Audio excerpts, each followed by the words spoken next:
L'atelier national sur le bilan de la transhumance 2020, débuté jeudi passé à Kara, a fermé ses rideaux samedi après 3 jours d'échanges. Les débats ont porté sur les résultats de la campagne de transhumance 2020, la présentation du plan opérationnel de gestion de la transhumance POGT 2021 et l'intégration des communes dans le processus de la gestion de la transhumance.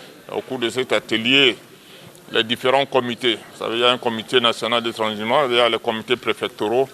Aujourd'hui, on va insérer dans ces comités préfectoraux les maires, les communes, une façon de décentraliser la gestion de la transhumance pour que chacun essaie de jouer sa partition. Il faut que tous les acteurs jouent pleinement leur rôle.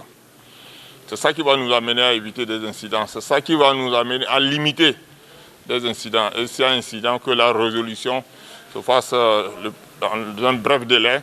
Parce que souvent, l'agriculteur, lorsqu'il ne voit pas le dédommagement ou l'indemnisation, c'est ça qui les rend furieux et à agir contre l'éleveur. Donc, à l'issue de ce bilan, il y a des recommandations qui ont été faites, qui vont être appliquées dès la campagne prochaine. L'essentiel, avoir une transhumance apaisée. Des appuis, bien que modestes, sont mis à la disposition des comités préfectoraux en début de chaque campagne pour la gestion quotidienne du mouvement des troupeaux. Des efforts sont faits pour éviter la dévastation des champs par les animaux. Il s'agit de la négociation des couloirs de passage des animaux, lesquels couloirs sont délimités ou en cours de délimitation par les balises pour éviter qu'ils soient obstrués par les champs et délimiter le passage des animaux. 3 zones non agricoles, à savoir Yanda, Tetetou, Tchakossi, Dantessi, sont retenues pour les séjours des transhumants.